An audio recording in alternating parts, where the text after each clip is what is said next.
네, 송원석 국민의힘 원내대표 나왔습니다. 어서 오십시오. 안녕하세요. 예, 방금 민주당이 보고온 추석 민심 전해드렸는데 원내대표가 듣고 온 추석 민심은 전혀 다를 것 같습니다. 예.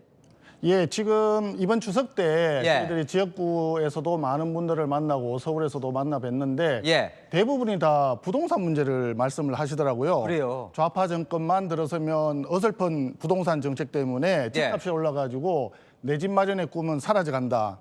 이 부분이 가장 컸던 것 같습니다. 실제로 서울 집값이 좀 꿈틀거려요, 지금. 지금 서울 집값은 평균 가격 15억 정도인데 그 이상 되는 고가 주택들이 굉장히 많이 거래가 된다고 하지 않습니까? 그래서 예. 부동산 문제가 가장 시급한 문제다. 예. 이런 이야기들이 많았고 그다음에 젊은 층을 중심으로 해서 예. 노란봉투법이나 더 센 상법 때문에 예. 투자가 안 되니까 우리 일자리가 사라진다. 그러니까 우리의 미래가 없어진다. 이런 걱정들을 많이 해주셨던 것 같고 예. 추석 직전, 연휴 직전에 있었던 그 이진숙 방통위원장 체포 문제, 예. 이 문제와 관련해서 대한민국에서 기본적인 인권이 과연 보장되느냐, 예. 그러면서 또 대통령은 예능에 또 출연을 하고 예. 이런 부분들이 대한민국의 자유민주주의가 지금 굉장히 훼손되는 거 아니냐 이런 걱정들을 많이 해주셨던 것 같습니다. 그 방금 지금 이제 세 가지 중에서 저 예능 출연은 민주당은 아니 대통령이 예능도 출연할 수 있는 거 아니냐, 무슨 이렇게 트집 잡기를 이렇게 오래 하냐 이렇게 얘기를 하는데 어떤 거예요? 터집 잡기를 오래 하는 것이 아니라 오히려 예. 더불어민주당의 정청래 대표가 얘기했듯이 야당을 말살하기 위한 내란 프레임을 너무 오래 가져가고 있는 것이죠.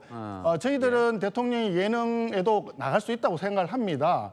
그러나 세상 모든 일이라고 하는 게 타이밍이 있지 않습니까? 천시를 맞춰야 되는데 예. 그런 부분에서 국정자원연구원이 관리원이 그렇게 불타고 G 드라이브가 없어져가지고 공무원들은 사실 업무 노하우를 다 잃어버린 상태인데 예. 이런 상황에서 과연 그 예능 프로에 나가는 것이 그렇게 급했나 이런 부분에 대한 걱정들이 많았던 것 같습니다. 예. 그리고 정청래 대표가 아까 본 추석 민심 한번 볼까요? 이건 어떻게 동의하십니까? 지금 이제 나올 겁니다. 예. 네 가지가 있어요. 예. 예. 윤석열 대통령 풀어주면 안 되고 검찰 개혁해야 되고 소비 쿠폰 덕에 장사가 잘 된다. 예. 제가 볼 때는 정청래 대표가 지금 얘기한 추석 민심은 추석 민심을 빙자해서 본인의 어떤 삐뚤어진 정치 의식을 나타내 보이는 거 아닌가 생각을 합니다.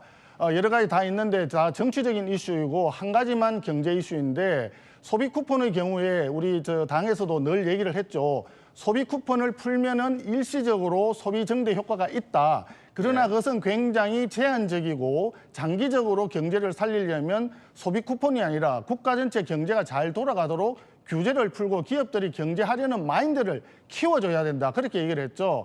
아니나 다를까 지난번에 8월 달에는 이미 소비 쿠폰 효과가 다 없어져가지고 예. 소매 판매량 자체가 오히려 최대폭으로 낙폭이 나타났습니다. 그런 걸 봤을 때도 정상적인 경제 행위를 조장하는 그런 행위를 해야 되는데 그런 정책을 하지 않았기 때문에 문제가 많다라고 생각을 하고 예. 윤석열 대통령 문제라든지 그다음에 예. 검찰 문제라든지 이런 정치적인 이슈에 대해서는 전적으로 정청래 대표의 본인의 그 의사가 아닌가. 민심이 이렇게, 아니다. 민심이라기보다는 본인의 어떤 정치적인 의사를 나타낸 거 아닌가 이런 생각이 듭니다. 예, 국정감사 이제 시작입니다. 그런데 김현지 대통령실 제1부속실장을 곳곳에서 좀 불러야겠다. 뭘 물어보고 싶으신 거예요? 일단 그 김현지 지금은 이제 부속실장이 되었습니다만은 예. 기본적으로 총무비서관을 했지 않습니까?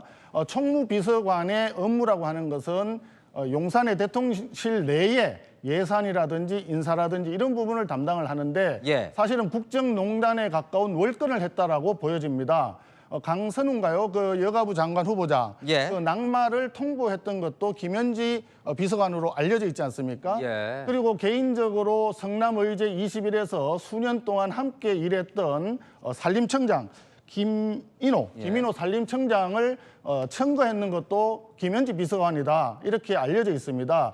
이것은 총무비서관이 할 수 있는 역할이 아니기 때문에 예. 월권을 한 것이다. 그렇기 때문에 국정농단에 대한 부분을 국감 기간 동안에 철두철미하게 따져야 되지 않겠느냐 예. 이런 의견들이 있는 것이고 청와대 용산의 대통령실 들어오기 전에 성남시장 그 비서관인가요? 예. 할 때 백현동 옹벽 부분에 대해서 성남의제 21에서 그때 환경영향평가가 문제가 없다라고 하는 의견을 제출을 했었습니다. 그것을 봤을 때 예. 이재명 시장과도 연결고리가 있지 않느냐라고 하는 의혹들이 지금 있기 때문에 예. 그런 부분들에 대해서는 국감 기간 동안에 따져야 되지 않겠느냐. 그것이 국민들의 희망사항, 요구사항 아니겠느냐라고 생각을 하고 있습니다. 네, 추석 민심 듣고 오셨는데 국민의힘을 향한 쓴소리는 없었습니까?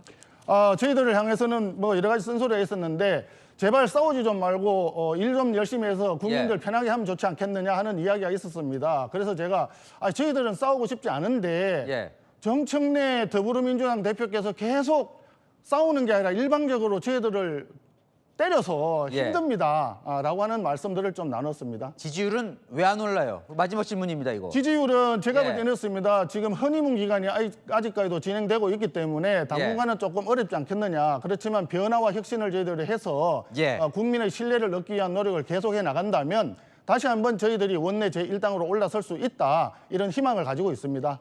예, 알겠습니다. 오늘 말씀 여기까지 듣겠습니다. 송원석 국민의힘 원내대표와 말씀 나눠봤습니다. 나와주셔서 감사합니다. 감사합니다. 예, 민주당 지도부도 조만간 불러서 민심 들어보는 시간 갖겠습니다.